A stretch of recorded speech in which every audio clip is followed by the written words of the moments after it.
प्रभु, उन दो ऋषि कुमारों ने गीत तो अद्भुत गाया। मैं तो अभी तक उनकी धुन में थिरक रहा हूँ प्रभु। प्रभु, उनका गायन और गान असाधारण था। असाधारण तो उनके गुरु है हनुमान, त्रिकालदर्शी भगवान वाल्मीकि।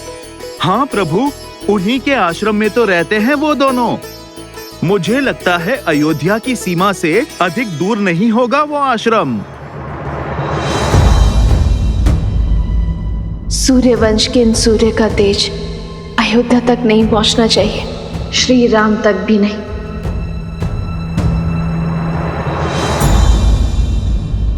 माता, आप ठीक तो है ना? माता, आप प्रथम बार हमारी प्रतीक्षा के लिए द्वार पर नहीं आई थी, क्यों? माता,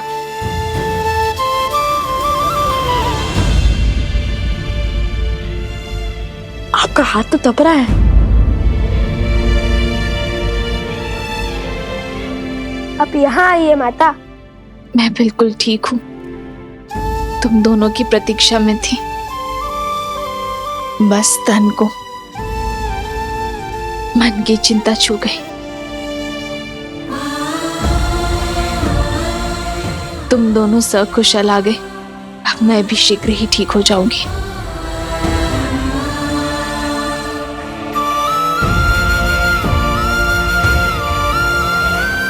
मैं अभी आपके लिए जड़ी बूटी लेके आता हूँ। गुरुदेव ने हमें सिखाया था।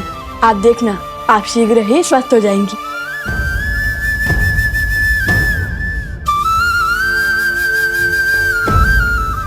पात्र ले आओ कुश। अभी आया माता।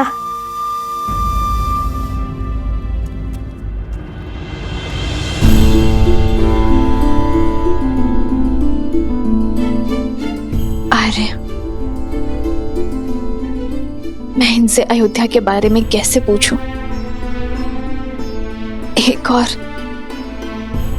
मन करता है कि अयोध्या की कुशलता के बारे में पूछूं, तो दूसरी ओर अयोध्या में हुए उनके अनुभव का विवरण जानने से भयभीत भी है।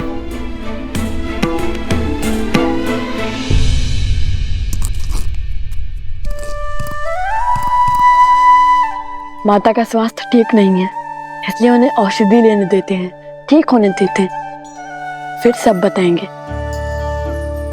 किंतु अभी जी माता का विश्वास टूटा तो उनका स्वास्थ्य और बिगड़ जाएगा। यदि उन्होंने पूछा तो?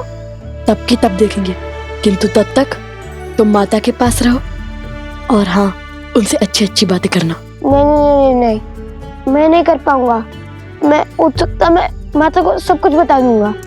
मैं औषधि बनाता हूँ, आप माता के पास जाइए। ठीक है, मैं जाता हूँ।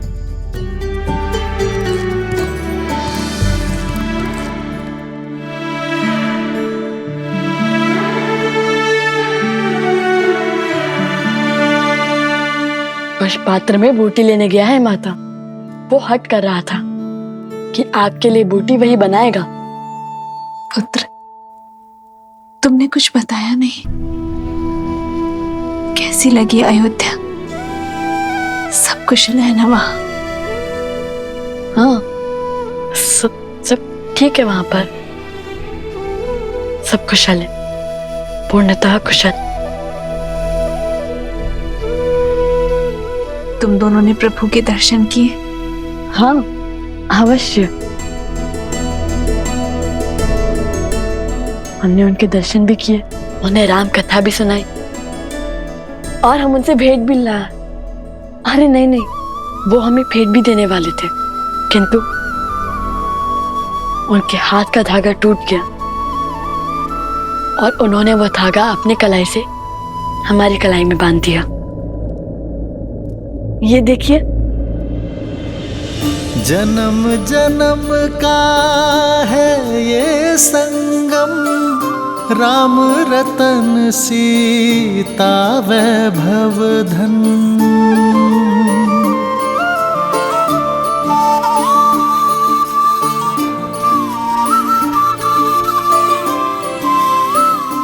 ये धागा महारानी सीता ने उन्हें बांधा था।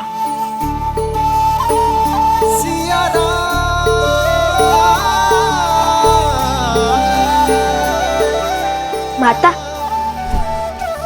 ये लीजिए।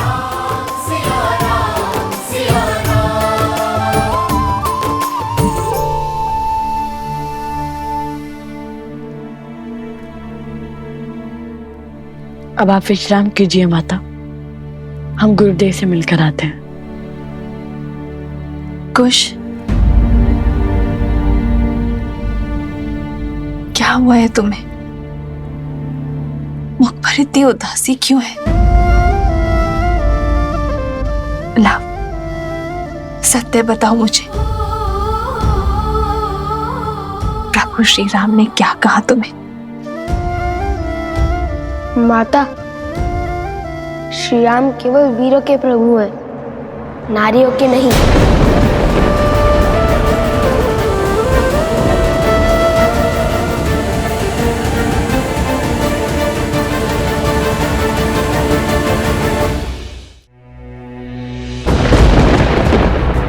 खुश, ये कैसे कटु शब्दों का प्रयोग कर रहे हो तुम?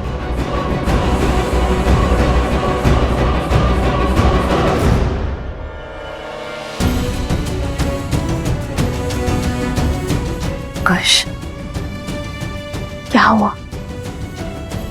ऐसे कटु शब्द क्यों कह रहे हो तुम? क्योंकि यही सत्य है माता, हमारी संसार की जो श्रद्धा श्री राम में है वो व्यर्थ है।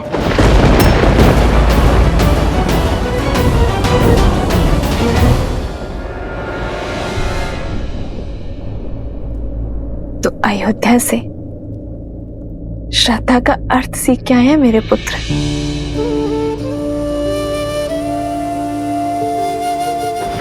मेरे आराध्य के समक्ष उस दिए को देखो और उसकी बाती को भी। श्रद्धा इस बाती की भांति है जिस प्रकार अग्नि इस बाती को जलाती है, किंतु इतना कष्ट सहने के बाद भी बाती अग्नि का साथ नहीं छोड़ती, क्योंकि बिना जले प्रकाश कैसे फैलेगा? प्रकाश फैलाने के लिए बाती को जलना ही पड़ता है। उसी प्रकार श्रद्धा हृदय को पीड़ा तो दे सकती है,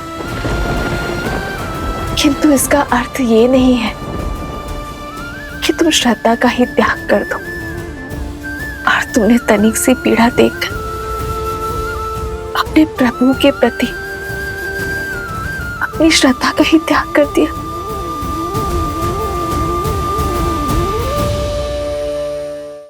क्या श्रद्धा इतनी दृष्टिहीन होती है कि उसे किसी का अपराध या उसका दोष तक नहीं दिखता?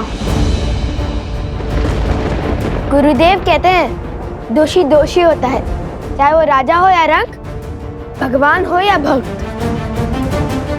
पर बिना कसौटी किए किसी को दोषी मानना भी स्वयं में बड़ा दोष है। तुमने स्वयं कैसे निश्चित कर लिया कि श्री राम दोषी है? स्वयं कैसे निर्धारित कर लिया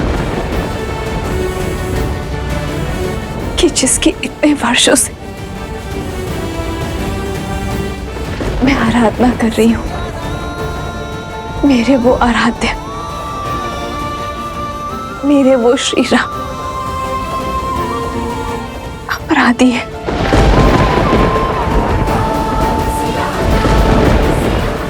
दोष और गुण निर्धारित करने का ज्ञान प्राप्त कर लिया तुमने।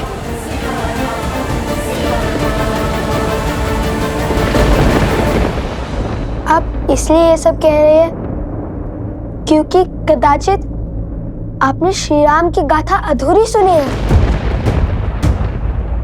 आप नहीं जानती, आपके आराध्य, आपके श्री राम निष्कलंक नहीं है माता। अयोध्या लौटने के बाद उन्होंने माता सीता का त्याग कर दिया था।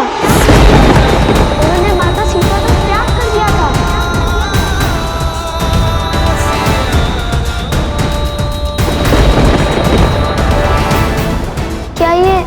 अन्याय नहीं है।